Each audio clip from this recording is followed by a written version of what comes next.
Je suis revenu au village et j'ai pris en bail 40 hectares de vergers de montagne. Les plants d'agrumes venaient d'être plantés. Mon voisin Walter a amené plus de 4000 poulets en liberté. Le troupeau a gratté la planche de semis, retournant tout le sous-sol. Il se tenait au pied de la colline, appuyé sur un bâton de bambou, et a crié que ses poulets étaient pleins d'énergie. Mais je n'ai pas discuté, et chaque soir, il jouait aux cartes à l'entrée de la ville, pendant que je dispersais des insectes séchés riches en protéines dans le vallon arrière. Le 3e jour, pas un seul de ces poulets n'est revenu quand il a appelé. Ce soir-là, je vérifiais les raccords des tuyaux d'irrigation goutte à goutte quand j'ai entendu un bruit de battement d'ailes au pied de la colline, et puis les poulets sont devenus fous. Ils ont gloussé et se sont dispersés partout. Tous les 4000 et quelques poulets ont remonté la pente comme si une vanne s'était ouverte, déferlant depuis le bas, et en un éclair, ils ont envahi la planche de semis. Ils grattaient avec leurs griffes, picoraient avec leur bec. Sur la pente raide, les jeunes plants ont été arrachés par les racines. Aux extrémités brisées adhéraient encore des gouttelettes d'eau de leur plantation toute récente. Quelques-uns ont été traînés à un demi-mètre, leurs extrémités toutes broyées. Walter se tenait au pied de la colline, appuyé sur son bâton de bambou, le cou tendu vers le haut. Sa voix était forte et claire, comme s'il avait peur que quelqu'un n'entende pas. Il a frappé le bâton de bambou par terre. Et a dit que ses poulets étaient vraiment vifs, ajoutant qu'il était un peu à court d'argent ces derniers temps. Le poulailler est si sale qu'on peut même pas y mettre les pieds. Alors laisse-moi les garder dans ton verger quelques jours. Ce qui m'a fait serrer la pointe du bambou dans ma main. J'ai dit à Monsieur Walsh que les plants venaient d'être plantés hier. Mais il m'a dit de ne pas m'inquiéter de combien les poulets pouvaient manger, disant qu'ils picoreraient quelques insectes et mauvaises herbes, ce que je devrais considérer comme une fertilisation et un désherbage gratuit, et a demandé si je n'étais pas diplômé de l'université, puisque les livres appellent ça l'agriculture écologique. Et avant que je puisse dire un mot, il a attrapé son bâton et est parti. Il a crié que quand les poulets pondraient des œufs, il m'en apporterait quelques-uns pour goûter. Mais il était déjà parti. J'ai ramassé un plant brisé dans la terre. La cassure était sèche, couverte de boue jaune. Pas un seul plant sur la pente n'était resté entier. La planche de semis était déchirée, le sous-sol apparent. Racines peu profondes, picorées à blanc, une tache blanche et nue. La tige brisée s'est enfoncée dans ma paume. Les plants ont coûté 10 à 8 000 euros, la préparation du terrain 4 000 euros, et l'engrais de base 2 400 euros. Mes parents travaillent dans le sud, leurs économies de toute une vie, tout investi là, dedans. Mon téléphone a sonné. C'était papa. Je ne pouvais pas lui dire la vérité. J'ai juste réussi à dire que tout allait bien, et le lendemain matin, le chef du village, Monsieur Evans, est monté au verger, en tirant sur sa pipe. Il se tenait au sommet de la pente, et une mer de poulets en liberté a inondé sa vue. Il a failli laisser tomber sa pipe. Walter est un sacré numéro. Quelqu'un comme Chloé ne l'affronte pas de front. L'année dernière, ses moutons sont entrés dans le champ de maïs d'Arthur. Ils ont mangé tous les plants en épis. Arthur est allé au centre communautaire pour plaider sa cause. Mais on lui a extorqué 100 euros pour des frais médicaux. Son fils Wyatt est tout aussi mauvais. T'es une gamine. Tu n'es même pas encore installé dans le village. Ce sera encore plus dur. Si tout le reste échoue, va lui offrir une cigarette. Dis quelques mots doux. S'il sauve la face, peut être que ça se tassera. Va lui offrir une cigarette. Dis quelques mots doux. Alors je ne pourrai plus jamais relever la tête par ici. Ce soir-là, j'ai appelé mon ami d'enfance Liam. Il tient un magasin de fournitures agricoles en ville. Après lui avoir raconté toute l'histoire, il est resté silencieux au téléphone longtemps. Quand il a parlé à nouveau, sa voix était très basse. La manière forte ne marchera pas. Et c'est la manière douce. Viens me voir au magasin demain. Le lendemain, Liam et moi nous sommes retrouvés à son magasin de fournitures agricoles. Des sacs d'engrais étaient empilés dans son magasin. L'air sentait le fourrage. Il a sorti un sac en toile de dessous l'étagère et a dénoué l'ouverture. Les granules beiges étaient dodus et sèches, avec une odeur sucrée et poissonneuse. J'en ai pris une poignée. C'était légèrement collant. Des insectes séchés riches en protéines utilisées dans les fermes. Teneur en protéines 40%. Les poulets en liberté ont un point faible, la gourmandise. Donne-leur chaque jour la meilleure nourriture vivante, et ils te verront comme leur montagne. Une fois qu'ils auront goûté ça, tout le reste, même le maïs leur semblera fade. Walter joue aux cartes à l'air de battage tous les après-midi. Tu chronomètres pour disperser la nourriture pour les poules. Ne laisse pas encore Walter le savoir. Commence par de petites quantités, puis augmente. Continue pendant 30 jours. D'accord, je te vire l'argent plus tard. Liam m'a aidé à charger les insectes séchés sur la charrette utilitaire. Cet après-midi là à 5 heures, le soleil s'appuyait contre la crête. J'ai garé la charrette au pied de la colline. Portant un seau en plastique, je me suis dirigé vers le vallon. Les plants picorés par les poules étaient encore inclinés sur place. Je ne les ai pas touchés. Je me suis accroupi, j'ai attrapé des insectes séchés et je les ai dispersés. Les granules sont tombés dans l'herbe, roulant densément en bas de la pente. Quelques coqs audacieux sont venus d'abord inspecter. Ils ont incliné la tête et ont picoré une fois. Puis le troupeau a déferlé, battant des ailes, griffes grattant le sol, soulevant une poussière haute d'un demi-pied. Les insectes séchés ont disparu en un instant. Les poules traînaient encore aux alentours, creusant la terre de leurs griffes. Je me suis levée, tenant le seau vide d'une main, ouvrant les notes de mon téléphone de l'autre. Jour 1, insectes séchés, 30 €. Pertes estimées, 14 000 €. Dans les jours qui ont suivi, l'application Notes était remplie de lignes denses de chiffres. Jour 2, 34 €. Jour 5, 52 €. Jour 8, 106 €. Les insectes séchés riches en protéines que je donnais aux poules sont passés d'un seau à un sac entier. Le 8e jour, avant même que j'arrive, le troupeau s'entassait déjà sur ce terrain plat, tendant le cou et appelant. Leurs plumes devenant de plus en plus brillantes, leurs crêtes si rouges qu'elles semblaient sur le point de dégouliner de sang. Chaque soir, Walter se promène les mains derrière le dos. Les étudiants savent vraiment élever les poules. Regarde comme mes poules sont dans ton jardin. Elles sont pleines de vie. Je t'enverrai plus d'œufs plus tard, tu y gagneras quand même. Je ne me suis pas disputée avec lui. Jour 10. La pente au pied de la colline se détachait à force de picorer. On enfonçait la moitié de la chaussure en marchant. Si elle continue à picorer comme ça, quand la saison des pluies arrive, toute la terre glissera de la pente. J'ai acheté des piquets en bois et une clôture périphérique en ville.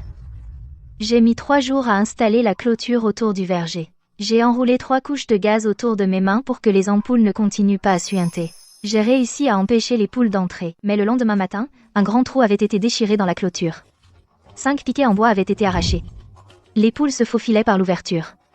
Je suis restée silencieuse. Cet après-midi-là, j'ai remis les piquets en place et réparé la clôture. La nuit, je me suis assise derrière le jardin en regardant le flux de sécurité mobile. Je vérifiais le verger toutes les 2 minutes. De 10 heures jusqu'aux petites heures. Un peu après 3 heures du matin, près de la lisière du verger, une silhouette s'est approchée furtivement. La silhouette était en train de forcer la clôture. J'ai braqué ma lampe torche puissante dessus. Quelques mèches de cheveux blonds. C'était le fils de Walter, Wyatt. Il a plissé les yeux vers moi dans la lumière. Ni l'un ni l'autre n'avons dit un mot. Quelques insectes ont traversé le faisceau. Il a soudainement juré quelque chose. S'est retourné et a marché dans l'obscurité. Il a fracassé son pied de biche par terre. Le lendemain matin, sous le regard de la moitié des gens du coin, j'ai enfoncé tous les piquets en bois à nouveau. J'ai mis de grosses pierres à la base. La façon dont j'ai balancé cette masse n'était pas différente de celle d'un homme fort. Wyatt restait là à regarder, les yeux plissés en fente. Mais il n'a pas osé dire un mot. Jour 12. Les commérages étaient bruyants sur la place de la ville. Si cette fille, Chloé, se calmait un peu, elle aurait pu obtenir une dot de 30 000 €. Elle a refusé 30 000 €, juste pour faire pousser des arbres fruitiers. Et maintenant, regardez-la. Elle a trop peur pour tenir tête à Walter et à son fils. Elle n'ose même pas respirer. Je suis passée devant. Ils m'ont vu juste à ce moment-là. Ils se sont tous tus. Je n'ai rien dit non plus. Je leur ai juste hoché la tête, et j'ai continué à travailler. Le mémo de mon téléphone vient de se mettre à jour. Perte actuelle, 6 000 €. Mais la plupart des poules ne mangent plus que des insectes séchés maintenant. Jour 15. Walter devenait confus. Qu'est-ce qu'elles ont, ces poules? Elles ne veulent même pas manger le maïs fraîchement planté. C'est vraiment bizarre. Avant, elles se battaient pour ça, mais maintenant, elles n'y touchent pas. Il discutait avec moi, les yeux pleins de calculs. Il y a trop d'insectes dans le verger. Elles sont repues, donc pas besoin de manger en rentrant. Quand même, ça ne devrait pas être comme ça. Il est reparti tout seul, toujours pensif. Ce qu'il ne comprend pas, moi oui. Jour 20. Walter est venu au verger pour chasser les poules. Cette fois, il a apporté un bâton plus long. Il a sifflé en bas de la pente. Il a sifflé 3 fois. Les poules ont sorti la tête des bois, ont regardé autour, puis ont rentré la tête. Il a couru d'avant en arrière sur la pente, les bas de son pantalon couverts de bardanes et d'herbes cassées. Il est tombé 2 fois. Son visage était couvert, égratignures sanglantes causées par les hautes herbes.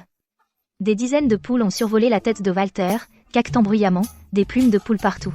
Walter allait se lever mais s'est étouffé avec les plumes et est retombé. Marthe cueillait des légumes sauvages à proximité et a ri malgré elle.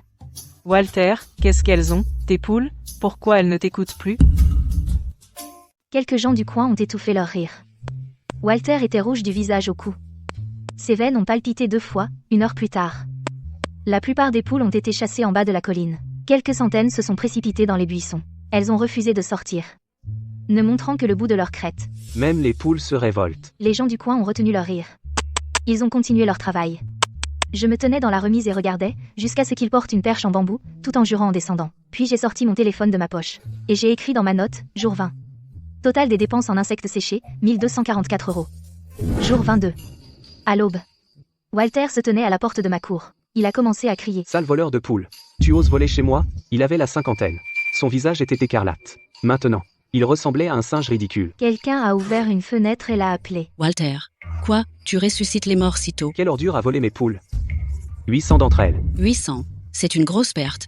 La voisine a voulu rire, mais elle s'est retenue. Walter a lancé un regard féroce au type. Puis il s'est retourné et m'a regardé. Chloé, sois honnête avec moi. Ton verger a été cambriolé? Nos poules ne se cachent que dans ton verger. J'ai compris l'allusion. Ces poules n'ont pas été volées, elles se cachent dans mon verger et refusent de rentrer avec lui. Dans ce cas, pourquoi ne pas appeler la police pour moi, monsieur Walsh? Si Walter ose vraiment appeler les flics, il n'a pas besoin de faire des remarques sarcastiques juste devant moi. Il est resté planté devant mon portail pendant des heures. Je vais en avoir le cœur net tôt ou tard.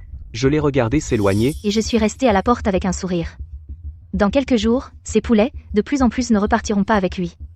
Jour 25. Le nombre de poulets prêts à repartir avec Walter a chuté de 700 supplémentaires. Il a jeté toute dignité par la fenêtre. Il est allé directement se plaindre à Monsieur Evans. Chloé a dû droguer mes poulets. Sinon, pourquoi ne viendrait-il pas avec moi? Evans, usé par ses jérémiades, n'a eu d'autre choix que de venir me voir. Chloé, sois franche avec moi. Qu'est-ce qui se passe vraiment avec les poulets de Walter? Evans, les insectes séchés viennent de la boutique de Liam. Les poulets les adorent, qu'est-ce que je peux y faire? S'il pense qu'il y a un problème, qu'il aille vérifier lui-même. Monsieur Evans en est resté interdit. Il a froncé les sourcils et n'a pas insisté. Il m'a regardé, certaines choses, on ne peut pas les dire, et on n'a pas besoin de les dire. Monsieur Evans est sorti les mains derrière le dos. À partir de ce jour-là, les commérages sous le grand arbre à l'entrée de la ville ont changé de ton. Quand Walter a conduit ses poulets dans le verger de quelqu'un d'autre, il n'a jamais pensé que ce jour arriverait. Les poulets, ils vont vers celui qui les nourrit. Chloé va dans la vallée chaque jour pour déposer des insectes séchés. Les poulets savent de quel côté leur pain est beurré. Son poulailler n'est plus qu'une coquille vide. Il ne reste pas une seule plume. Tous pondent des œufs dans son verger. Ah, j'ai entendu qu'il est allé se plaindre à Monsieur Evan, qu'il a dit qu'elle les avait drogués. Qu'est-ce que Monsieur Evan pouvait dire? Tu as conduit tes propres poulets sur sa terre. Maintenant, regarde, ils sont déjà passés chez elle. S'il ne vend pas, il n'aura même pas une plume. Mais s'il vend, où est sa fierté? En entendant tout cela, une impulsion soudaine m'a saisi. Un verger est parfait pour l'agriculture intégrée. Les poules mangent les insectes et leurs fientes fertilisent le sol, ce qui fait mieux pousser les arbres. Ce baratin que Walter m'a servi pour m'arnaquer avait en fait un certain sens. Mais les jeunes plants avaient été plantés il y a seulement 2 jours. Un troupeau de poules qui se précipite pour gratter. Ça ne fertilisait rien du tout. Ça déchirait les jeunes pousses. Mais maintenant, c'est différent. Les jeunes plants ont pris racine. Les poules se sont attachées à cet endroit. Maintenant, c'est à mon tour de renverser la situation, d'utiliser sa propre logique contre ces poules. J'ai appelé Liam. Et je lui ai dit mon plan. Liam est resté silencieux un instant au téléphone, puis il a ri doucement. Walter n'a que 2 options maintenant. Soit me vendre ses poules à bas prix, soit regarder les poules faire la fête sur ta montagne, et il n'en tirera pas une seule plume. Avec l'approbation de Liam, j'ai commencé à construire un poulailler à la lisière du verger. Des poteaux en pin pour les fondations, des tuiles en amiante pour le toit, des abreuvoirs et des mangeoires alignés. Walter est venu directement. Chloé, tu essaies de voler mes poules. Monsieur Walsh, si vos poules sont prêtes à retourner avec vous, je ne vais pas les arrêter. J'ai déjà construit ce poulailler. Ce n'est pas comme si je ne pouvais pas acheter des poules ailleurs. Toi, Walter était furieux. Les veines saillaient à ses tempes. Bien sûr, il savait que les poules ne le suivraient pas. Depuis des jours, il traînait au pied de la montagne. Dès que les poules voyaient sa perche en bambou, elles filaient dans les bois, plus vite que devant une belette.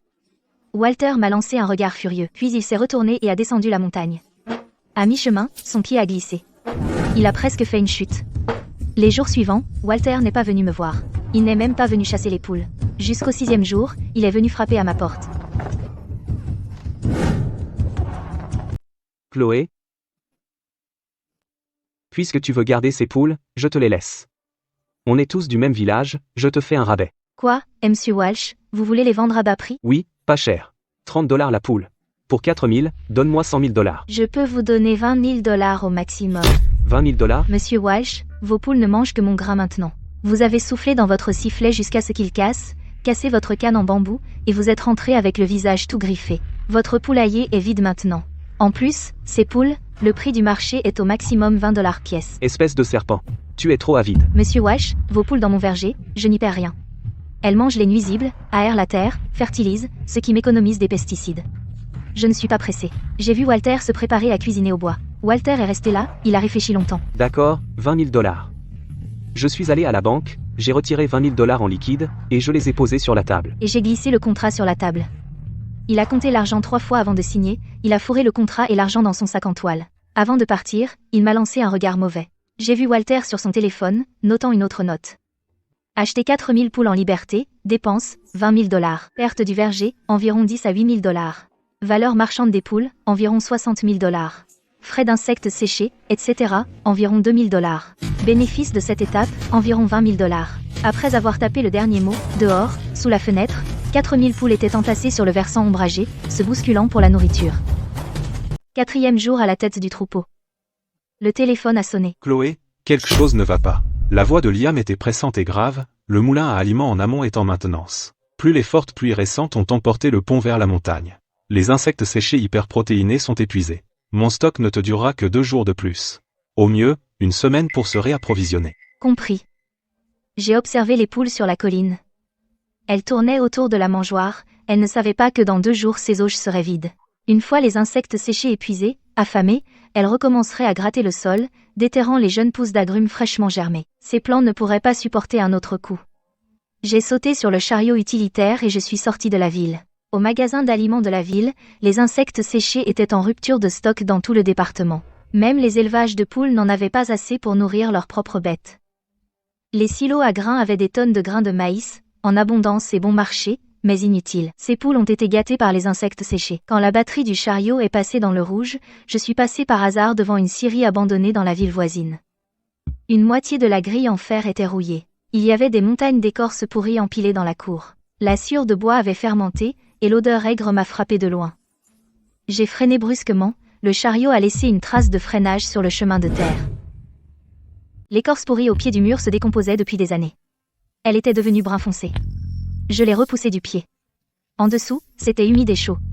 Des larves blanches, des vers gris-noirs. Ils étaient serrés les uns contre les autres. Quand la lumière les frappait, ils s'enfonçaient profondément. Je me suis arrangé avec le patron pour 2 paquets de cigarettes. J'ai eu toute cette écorce pourrie. De toute façon, il allait payer quelqu'un pour l'enlever. Je suis aussi allé à l'huilerie en ville. Le son d'arachide était entassé dans un coin de l'entrepôt. Le résidu après pressage d'huile, l'huilerie trouvait que ça prenait de la place. Avec l'argent économisé en transportant l'écorce, j'ai chargé quelques centaines de kilos de son d'arachide sur la charrette. De retour au verger, Arthur et Marthe attendaient déjà. Je leur avais demandé de donner un coup de main temporairement. Nous avons creusé une fosse peu profonde du côté nord, à l'ombre. Nous avons tapissé le fond d'écorce pourrie et de copeaux de bois, puis tassé. Nous avons étalé une couche de son d'arachide par-dessus.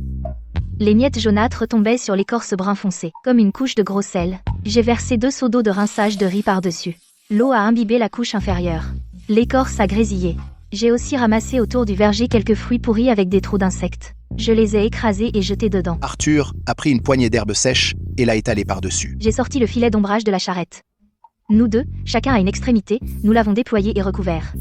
Juste à ce moment, Walter s'est approché en flânant. Une fille qui a beaucoup lu, c'est vraiment autre chose.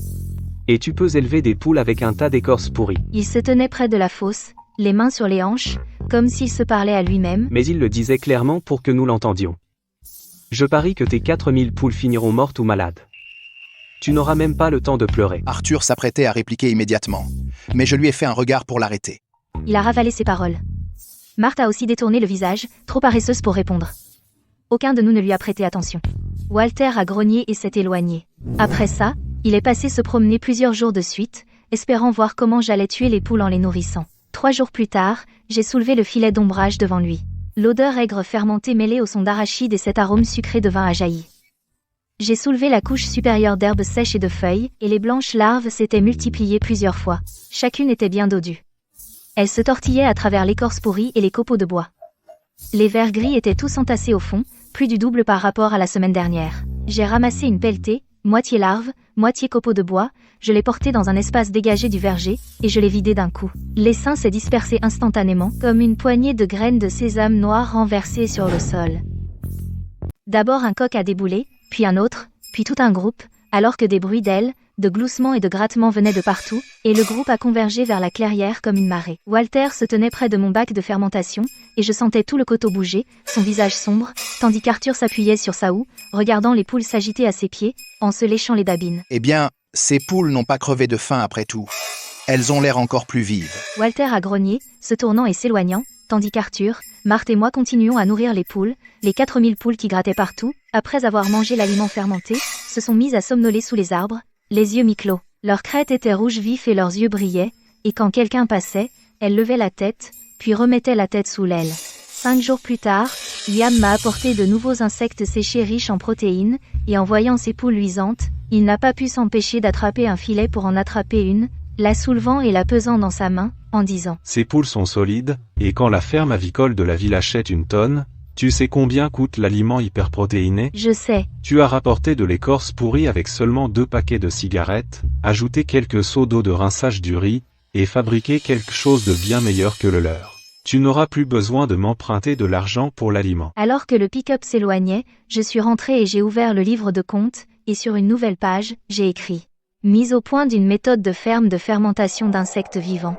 Coût de l'aliment réduit de 50%, les poules ont pris du poids de manière significative, et le taux de ravageurs du verger a chuté simultanément. Note, les poules sont rassasiées, restent immobiles et ne grattent pas le sol, protégeant les racines des jeunes arbres, tandis que dehors, sous la fenêtre, 4000 poules gisaient dans le coucher de soleil, si silencieuses qu'on n'entendait que le vent souffler, le bruissement des feuilles, et des gloussements occasionnels.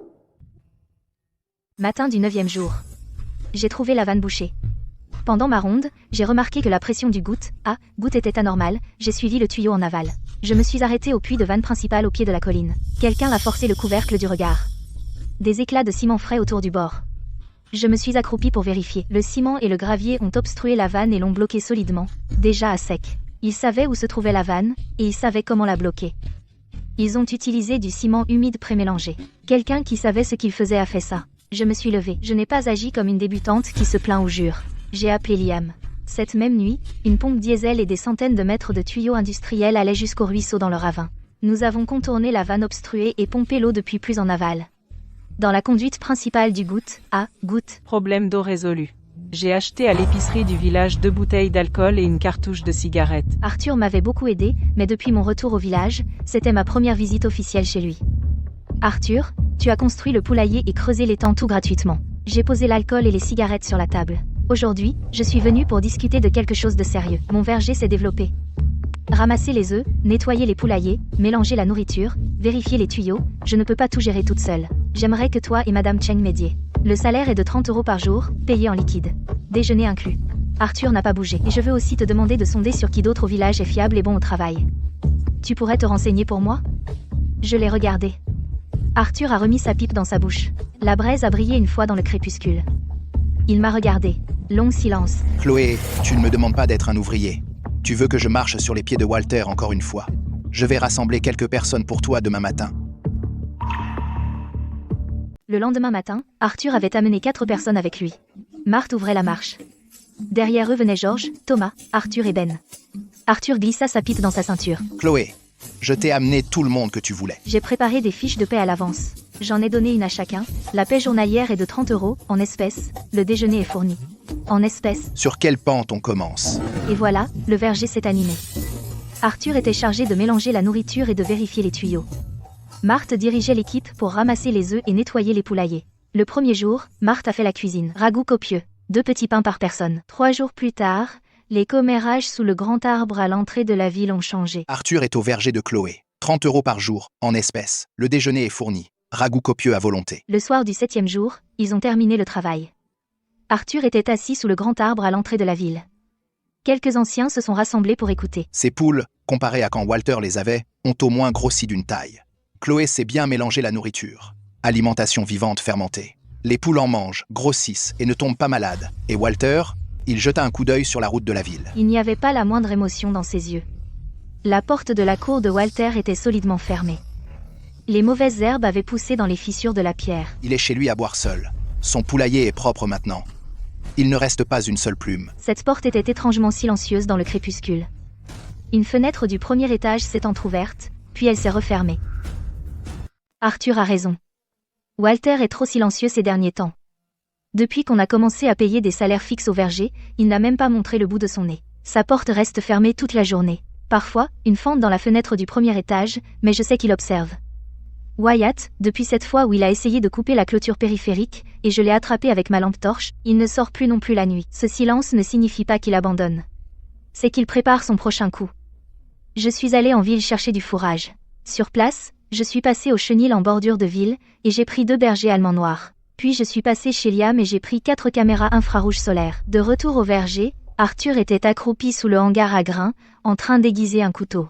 Il a levé les yeux et m'a vu amener 2 gros chiens noirs hors de la benne du camion. Et s'est figé en plein geste. Tu as vraiment engagé des gardiens pour le verger? Ouais. J'ai enroulé la laisse autour de ma main.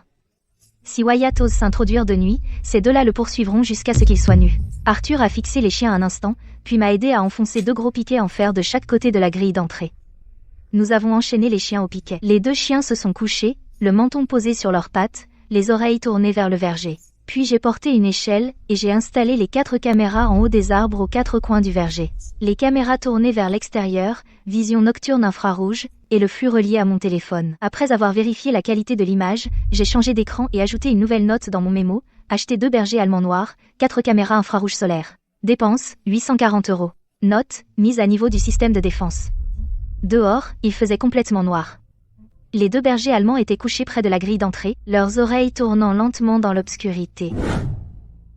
Les journées de juillet étaient torrides. Pas de pluie depuis 5 jours. Pas de vent non plus la nuit. Cette nuit-là, à 1h30 du matin, mon téléphone a sonné. Une alarme du moniteur. L'écran s'est allumé. Sur la caméra 4, 3 silhouettes sombres rampaient depuis la carrière abandonnée à l'ouest du verger. L'infrarouge rendait tout gris blanchâtre. Ils se déplaçaient lentement, mais ils savaient où ils allaient. Pas de doute sur celui qui était en tête, Wyatt. Il portait un seau en plastique. Des torches attachées dans son dos. 2 inconnus suivaient derrière, voûtés. Des voix étouffées s'échappaient du récepteur.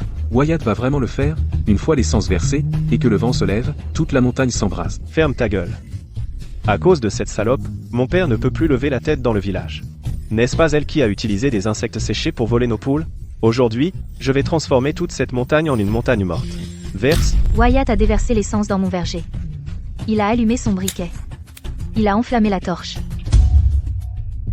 J'ai mis ma veste, attrapé la lampe torche robuste derrière la porte, et un pied de biche, glissé mon téléphone dans ma poche, et me suis dirigé vers le verger. Sur les images de surveillance, les torches flambaient déjà. À l'intérieur de la clôture, 2 bergers allemands se sont levés, oreilles dressées, épaules basses.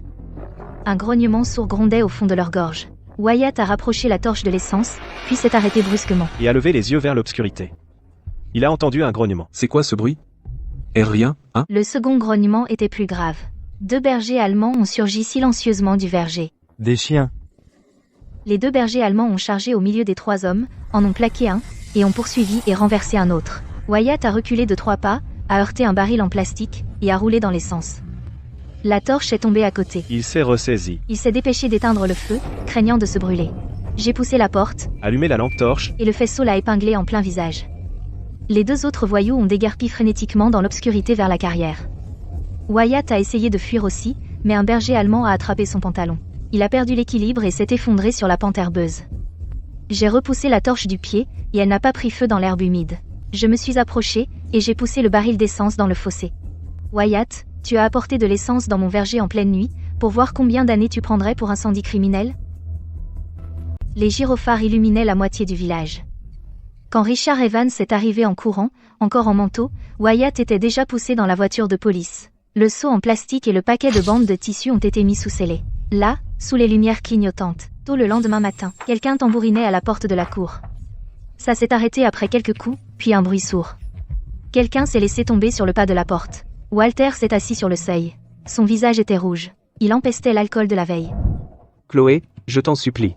Wyatt, il a juste fait une erreur stupide. Si tu le laisses aller en prison, sa vie sera ruinée. Je me suis tournée et j'ai pris une mandarine sur la table. Je me tenais juste à l'intérieur du seuil, en l'appelant lentement. Monsieur Walsh, à l'époque, quand vos poules ont saccagé tous mes plans sur la colline, vous êtes-vous jamais demandé que ces plans étaient ce que mes parents avaient économisé en travaillant 20 ans sur la chaîne de montage? C'est à la cour d'en décider. Je ne signe aucune lettre de pardon. Je me suis levée. Je suis rentrée et j'ai fermé la porte. Après un long moment, la personne sur le seuil s'est levée lentement. Wyatt a été inculpé de tentative d'incendie criminel et condamné à un centre de détention. Walter n'est plus jamais venu frapper à ma porte. Alerte rouge pour forte pluie début août. J'ai tout de suite passé 3 appels. 2000 sacs de sable, 5 camions de gravier. Il faut les livrer ce soir. J'ai commandé 3 pompes de pluie. J'ai dit à tout le monde de faire des heures sup dès ce soir. Salaire double.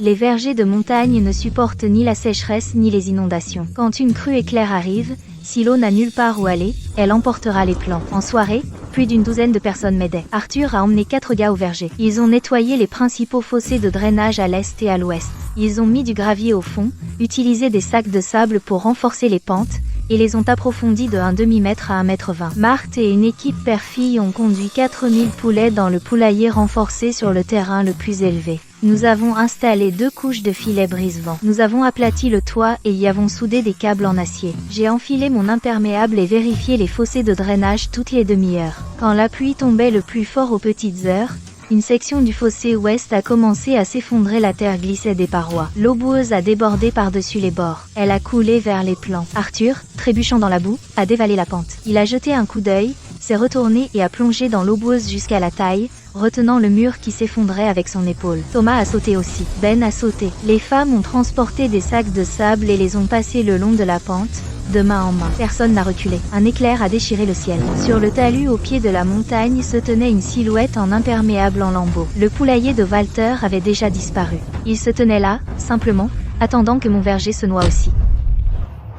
Alors que l'aube approchait, les villageois et moi avons traversé la tempête ensemble. Le vent est tombé, et puis la pluie s'est arrêtée aussi. L'eau de la crue dans le canal a enfin commencé à se calmer. L'eau de pluie ne s'était pas encore complètement écoulée, mais les parois du canal ne risquaient pas de céder à nouveau. Je me suis effondrée dans la boue. Mon imperméable avait 3 déchirures. Mes mains étaient couvertes de sang. Arthur, Marthe, Thomas et Ben, nous nous sommes assis sur la berge du canal, en nous appuyant les uns sur les autres. La boue sur nos visages s'était craquelée en fines lignes. Au bout d'un moment, Arthur s'est mis à rire, et les autres l'ont imité. Une cause juste trouve du soutien. J'ai enfin réalisé combien ces paroles étaient vraies. Mes 4000 poules élevées en plein air ont survécu. Les jeunes plants d'agrumes étaient encore debout en touffe sur la colline. Certains étaient penchés, mais leurs racines étaient encore dans la terre. Walter était toujours debout sur la terrasse au pied de la colline, murmurant amèrement quelque chose entre ses dents. Son imperméable l'avait protégé un moment, mais à la fin, la pluie l'a laissé tremper jusqu'aux os. Il s'est retourné et est reparti. De retour chez lui,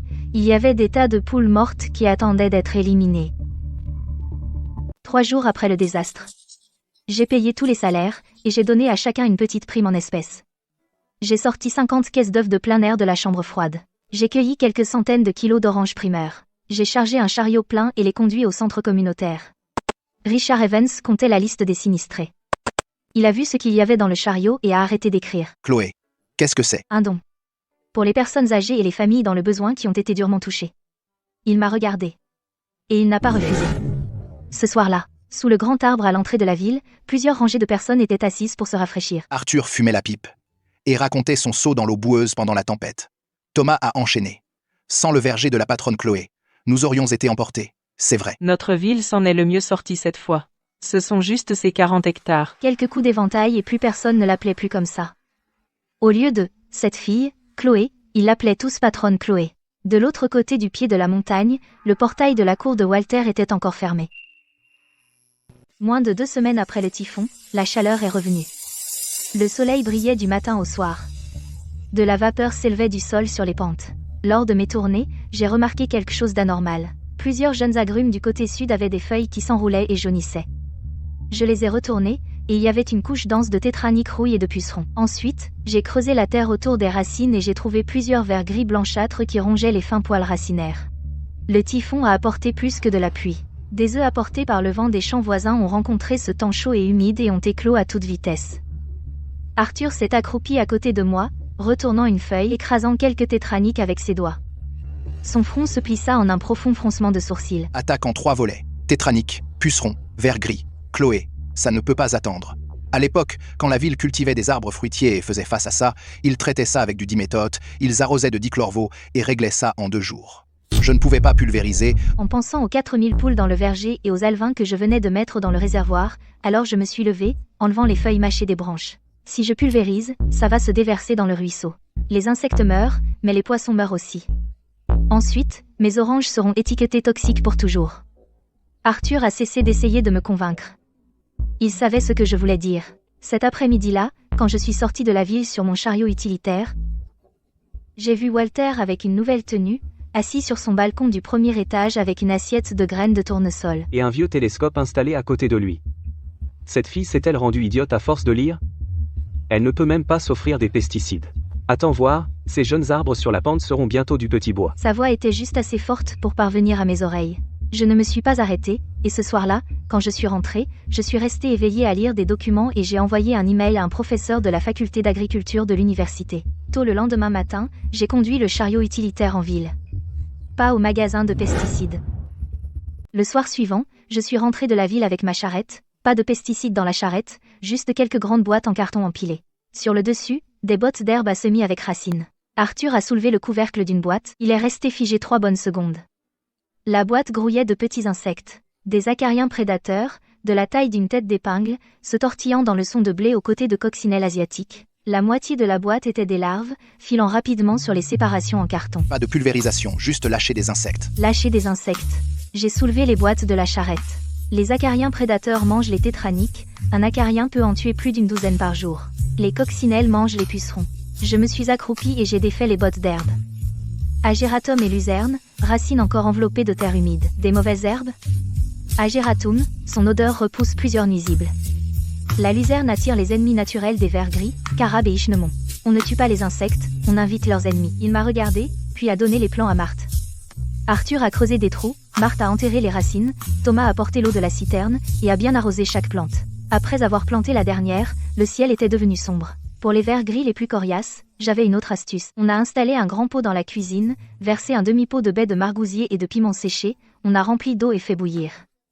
La vapeur épicée a fait tousser Marthe. Arthur a ouvert toutes les fenêtres. Après 1 heure de mijotage, on a versé le liquide brun-rouge dans des seaux. Mélangé à de l'eau, on l'a versé autour des racines des agrumes, arrosant un arbre, puis 2 pas, arrosant le suivant. Le mélange a lentement pénétré le sol. Ça marche vraiment. Non toxique, mais les vers gris ne supportent pas l'odeur. Ils sortiront du sol d'eux-mêmes. Où? Jusqu'à la surface? Je me suis levée et j'ai brossé la terre de mes genoux. Les poules attendent. Walter est assis sur le balcon depuis 5 jours. Chaque après-midi, pile à l'heure, il arrivait avec des vêtements neufs, des graines de tournesol et des jumelles. Les gens du coin qui passaient lui demandaient ce qu'il faisait. Il a pointé ma pente et a dit « J'attends juste un spectacle. » À regarder ses plants se flétrir et mourir. Cette gamine n'a pas acheté de pesticides, elle a lâché des insectes à la place.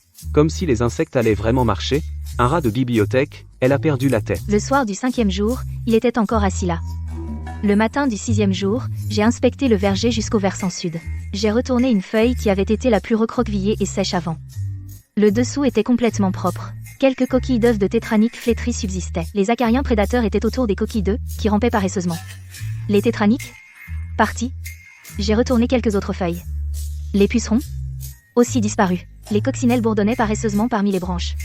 Chacune était bien dodue et contente. L'agératum que j'ai planté avait fleuri en violet pâle. La luzerne violette attirait des nuées de carabes et d'ichneumon.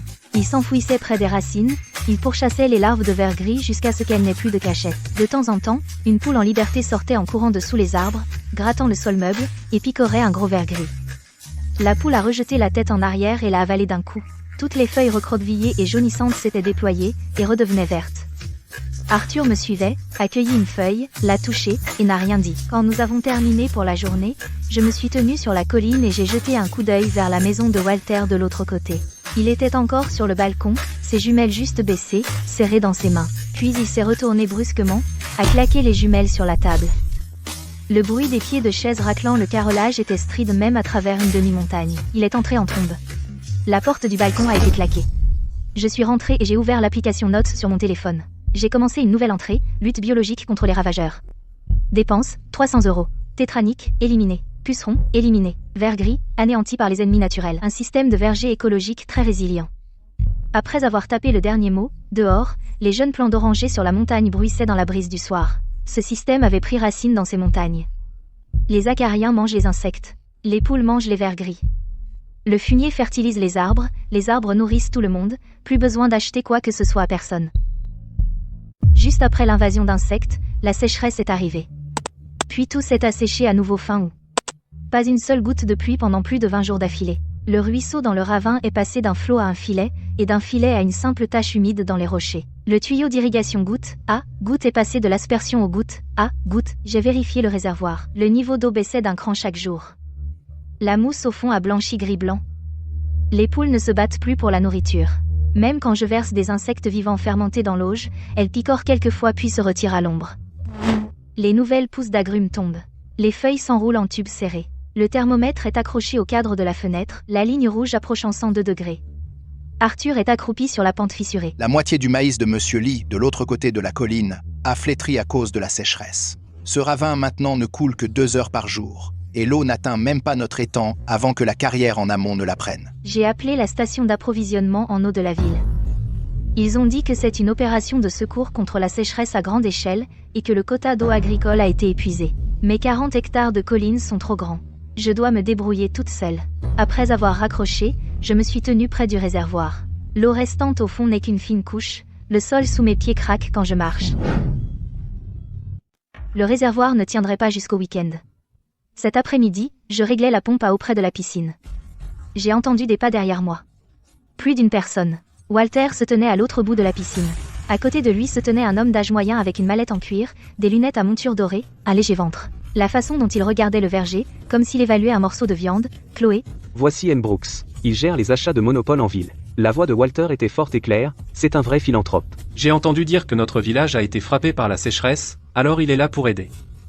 M. Brooks n'a pas tourné autour du pot. Il a sorti un contrat de sa mallette et me l'a tendu. Le réservoir d'eau de la carrière derrière la montagne est à moi. Relié à une rivière souterraine, il y a de l'eau toute l'année, signez ce contrat.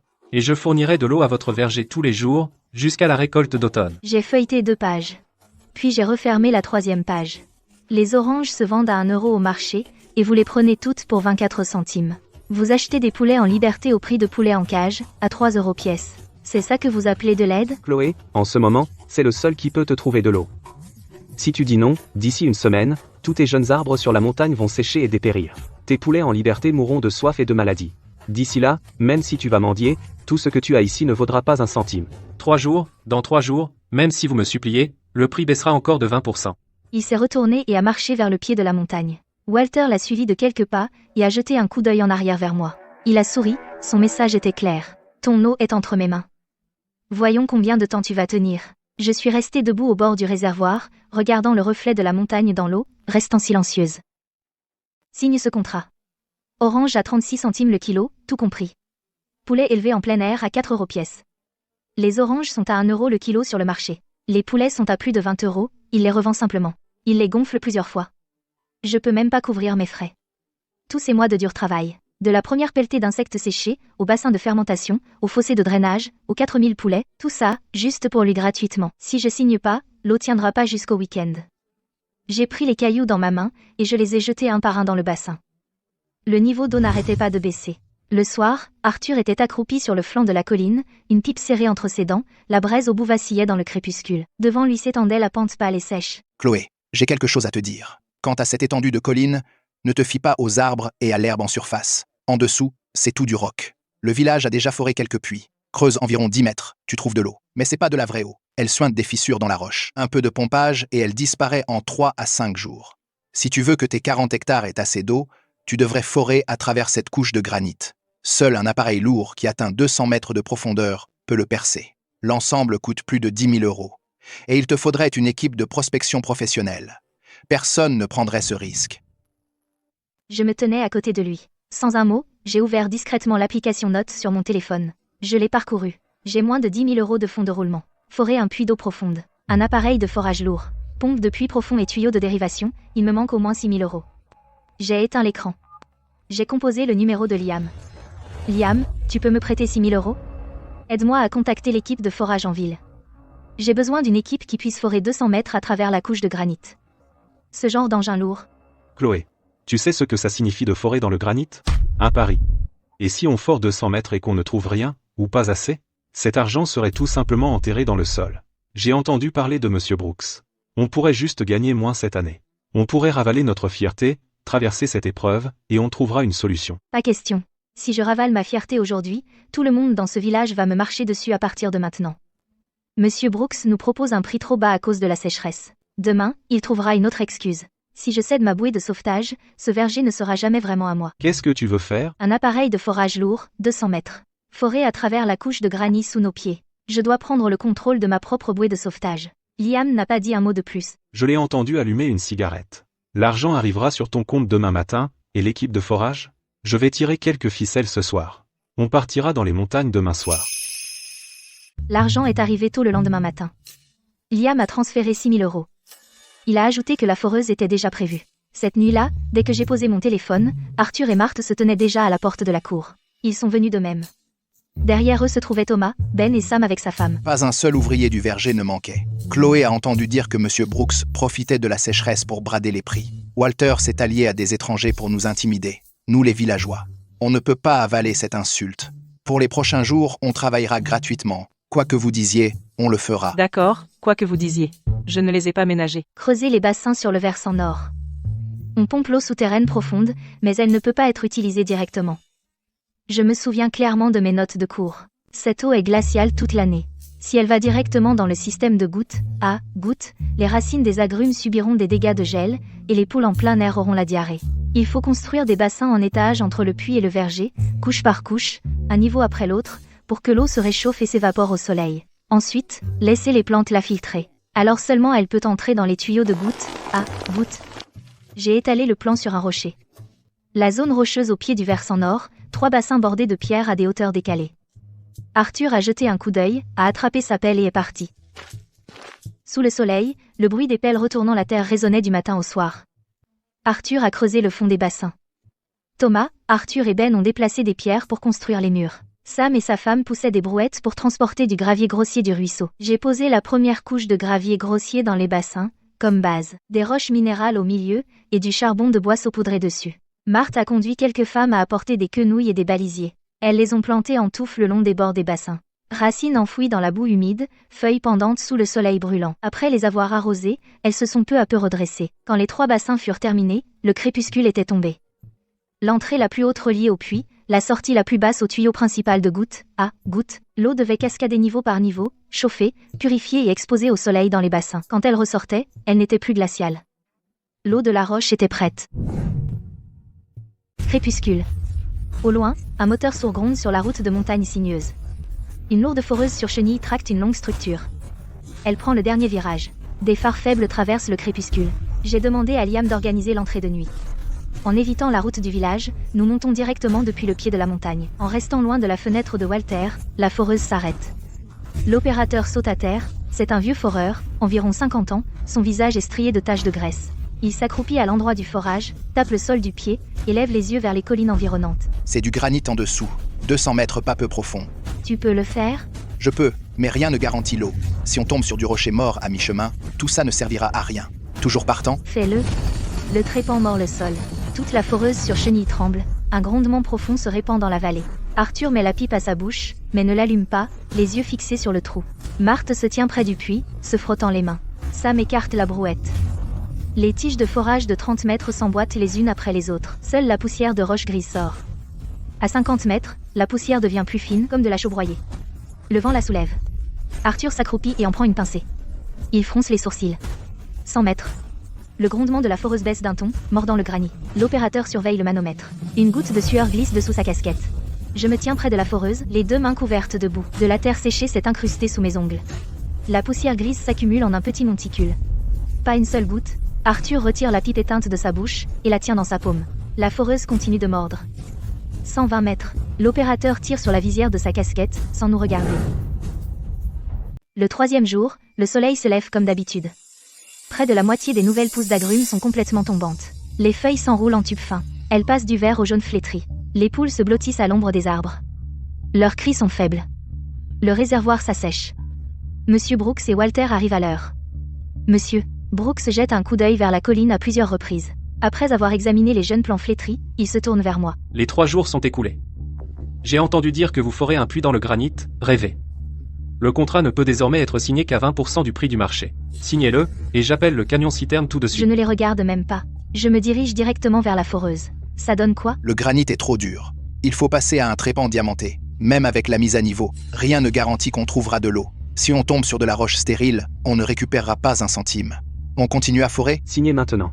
Si vous attendez, chaque jeune plant sur la colline sera mort. Derrière moi, la voix de Walter me poursuit. Forer. Je prononce le mot entre mes dents. Même si je dois forer à travers ce granit, je verrai de l'eau. L'opérateur me regarde. Il tire sur la visière de sa casquette. Il se retourne et crie « Trépan diamanté, tout de suite !» Après avoir changé le trépan, le bruit de la foreuse a changé. Un bruit de coupe aiguë a déchiré le sol profondément. 190 mètres. Toute la plateforme a tremblé violemment. L'opérateur a frappé le manomètre. L'aiguille a monté jusqu'à la ligne rouge. Puis elle est revenue en arrière. La foreuse a émis un bourdonnement grave et sourd. On a percé. On a traversé la couche de granit. Il a abaissé d'un coup le levier de levage. Puis, une colonne d'eau trouble a jailli du trou, transportant des éclats de roche et du gravier, comme un dragon blanc jaillissant vers le ciel. Une fontaine de 10 mètres de haut a jailli sous le soleil brûlant, se réfractant en un arc-en-ciel, Arthur a arraché son chapeau de paille. et l'a jeté à terre. Il a sauté et dansé sur le tas de pierres. Arthur, Ben et Thomas se sont embrassés. Marthe a attrapé la femme de Sam, riant et pleurant. Tout le versant nord a acclamé. Mes jambes ont flanché. Je me suis effondré sur le gravier. L'eau glacée tombait d'en haut, me trempant de la tête aux pieds. Cette eau était glaciale, portant la douceur venue de 200 mètres de profondeur. Brooks se tenait à l'ombre, le visage sombre et menaçant. Walter se tenait à côté de lui, le visage sombre aussi, pas un mot, regardant fixement moi et l'eau souterraine fraîche. L'eau souterraine est pompée dans les bassins en terrasse. Elle s'écoule étape par étape à travers les 3 bassins. Du sable grossier et des roches minérales filtrent les graviers et les solides en suspension. L'eau passe de trouble à clair. Dans le 2e bassin, les racines des quenouilles et des cannas absorbent les impuretés minérales. Leurs minuscules pétales tombés flottent à la surface.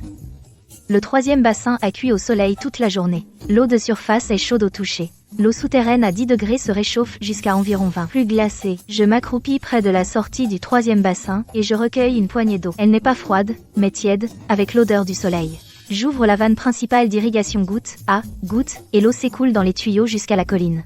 Les colonnes montantes d'irrigation goutte à goutte s'allument les unes après les autres. Le bruit de l'eau qui ruisselle se répand du pied au sommet de la colline. Le sol craquelé, crépite dès qu'il est mouillé. De fines bulles montent des fissures du sol. Des feuilles d'agrumes enroulées en tubes se déroulent lentement dans l'eau. En partant de la marge de la feuille, elles redeviennent vertes petit à petit vers le centre. Les poules entendent l'eau et se lèvent de l'ombre des arbres. 1, 2, puis toute une volée. Elles volettent vers les colonnes montantes, se pressant autour des goutteurs pour boire. Leurs gloussements sont assourdissants. Je me lève et essuie la boue et l'eau de mon visage. Brooks, votre soi-disant aide opportune c'est me faire une offre au rabais quand je meurs de soif. Ma dignité m'a offert une source qui ne tarit jamais. Je les regarde. J'ouvre l'appareil photo de mon téléphone et prends une nouveau mémo. Après la sécheresse, le temps est enfin revenu à la normale. Quelques pluies d'automne, et les jeunes plants d'agrumes ont bu beaucoup d'eau partout sur la montagne.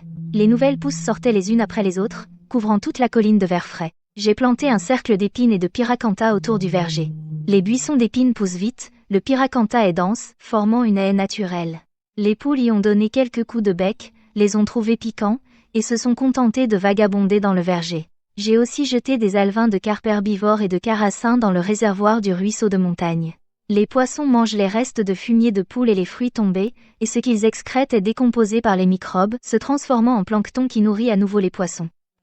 Arthur s'est accroupi près du réservoir et a regardé longtemps. Les poules mangent les insectes. Leur fumier fertilise les arbres. Les poissons mangent le fumier de poule et les fruits tombés. Ton verger se nourrit maintenant tout seul. Presque, mais les feuilles mortes et les branches taillées s'accumulent au pied de la pente, pourrissent et alimentent le bac de fermentation. Il a claqué la langue, et a secoué la tête.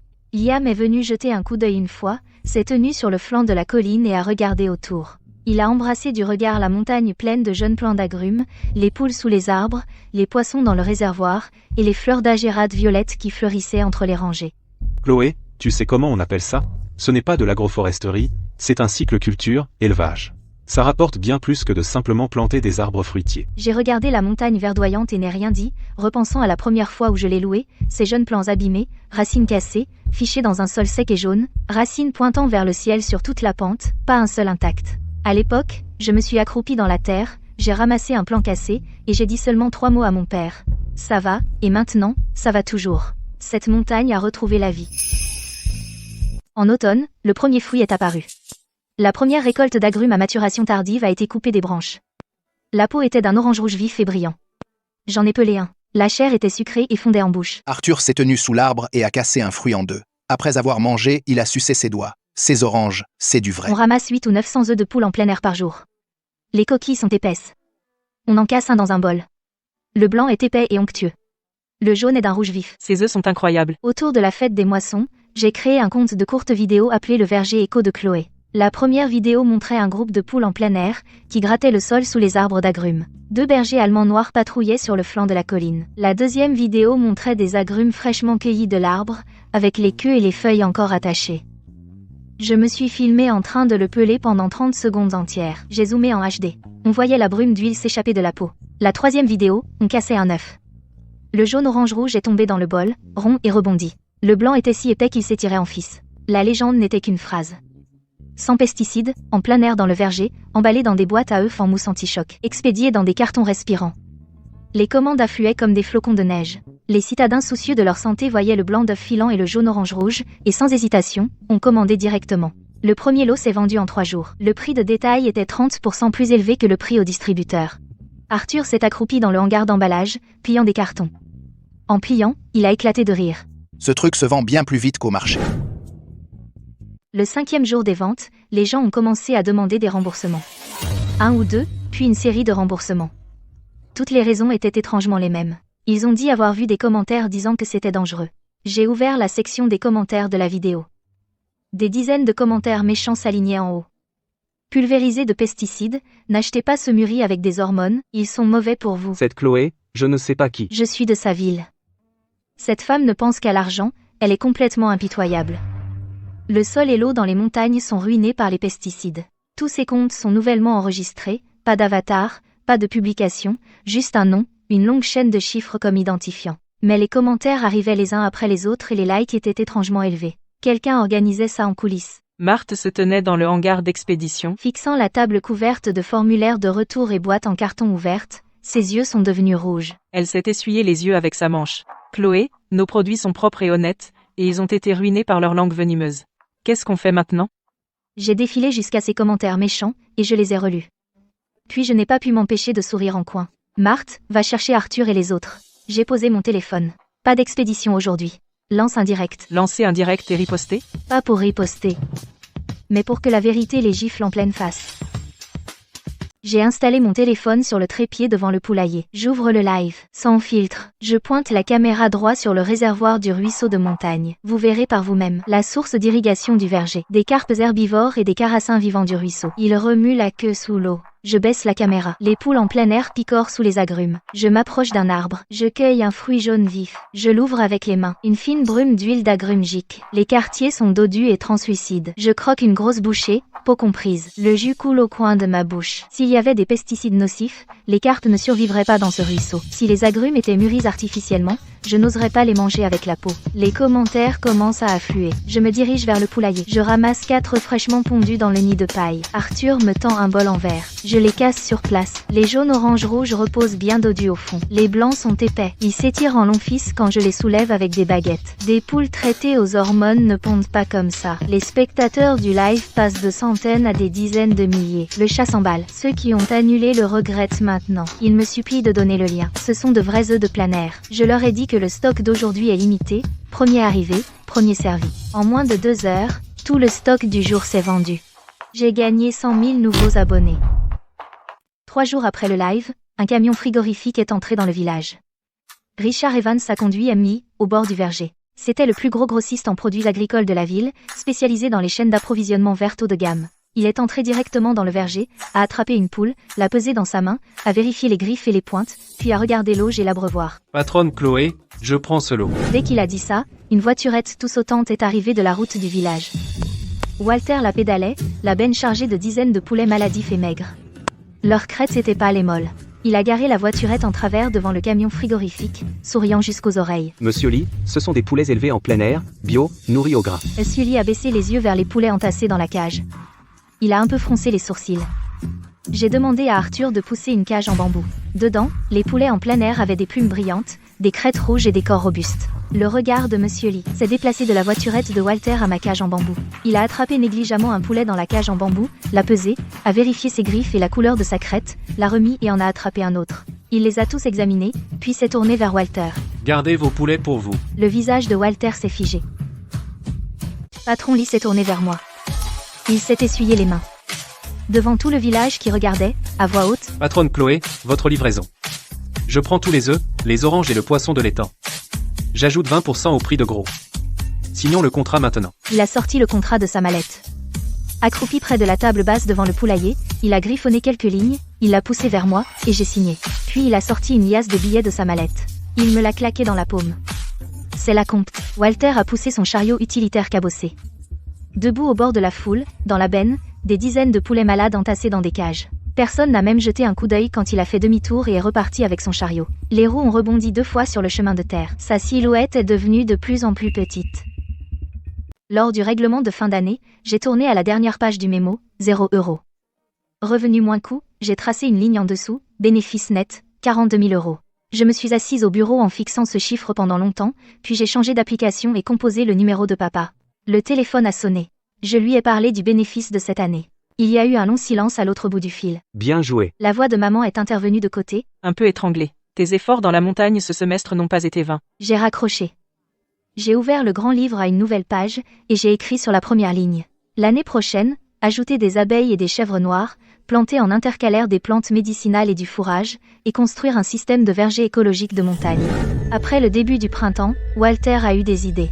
Il a rassemblé de l'argent et acheté plus d'une centaine de poussins, et m'a copié sur sa propre terre, plantant des dizaines d'arbres d'agrumes. Mais il ne savait pas comment sélectionner les races ou élever les plants, ne savait pas mélanger l'aliment fermenté, et encore moins vendre en ligne. Après des mois de lutte, les poulets sont devenus maigres ou sont morts, et les jeunes plants d'agrumes ont attrapé des insectes qu'ils ne reconnaissaient même pas. Quand il s'en est rendu compte, les feuilles étaient déjà dévorées. L'après-midi où il est venu me trouver, j'étais accroupie près des ruches en train de les inspecter. Il s'est tenu dehors, de l'autre côté de la clôture, et n'a pas dit un mot pendant longtemps. Chloé, et si vous m'appreniez à faire ça? Je l'ai regardé, j'ai refermé le couvercle de la ruche et me suis levée. Je n'ai pas de rancune profonde envers Walter. Il vit juste dans son propre monde. Il pense que pour réussir, il faut juste intimider les autres. Je lui ai appris les techniques. De la sélection des poussins à la nourriture d'insectes vivants fermentés, à la culture intercalaire du verger et à la prévention des maladies. Je l'ai même aidé à trouver un acheteur en ville. Je l'ai mis sur leur liste. Walter a étudié pendant une semaine. Le soir du 8e jour, il s'est accroupi près de la porte de son poulailler. Il a fixé les seaux d'aliments d'insectes vivants destinés à fermenter. Eau de rinçage du riz, son d'arachide, écorce pourrie. Il s'est retourné et est rentré. Le lendemain, ce qu'il a rapporté de la ville, c'était du son bon marché et des feuilles de chou pourri. Il les a mélangés dans l'auge. De toute façon, les poulets ne font pas la différence. Après un mois à bâcler le travail, ces poulets ont commencé à avoir la diarrhée. D'abord juste quelques-uns, puis une grande quantité, et les plants d'agrumes ont eu des insectes. Il a pensé que c'était le sol pas assez fertile et s'est empressé d'appliquer de l'engrais chimique. Après un traitement, les insectes ne sont pas morts. Toutes les nouvelles pousses se sont recroquevillées. Il s'est accroupi à la porte de ma cour, le visage blême. Chloé, les méthodes que tu m'as enseignées sont erronées. Mes poulets sont tous malades, et les plants ont des insectes. J'ai doucement fermé le couvercle de la pompe à air. Je me suis retournée et je l'ai regardé. Les méthodes que je t'ai enseignées, combien de jours les as-tu utilisées? La bouche de Walter s'est ouverte et fermée. Il se tenait dans la cour, sans un mot, s'est retourné et est parti. Je ne l'ai plus jamais contacté. 2 ans plus tard, mon verger s'est agrandi. Nous avons ajouté des abeilles et des chèvres noires, et la culture de plantes médicinales. Nous avons aussi planté de l'herbe fourragère en intercalaire entre les rangées d'agrumes. Les chèvres mangent l'herbe, les abeilles butinent et pollinisent, et les arbres donnent des fruits. Les visiteurs de la ville se tenaient sur le flanc de la colline, ont pointé du doigt la pente verdoyante et ont demandé « À qui est cet endroit ?» Marthe descendait la colline en portant des caisses d'œufs. Sans même lever les yeux, elle a dit d'un ton comme si c'était évident Patronne Chloé. « Et bien sûr, je suis cette patronne Chloé. »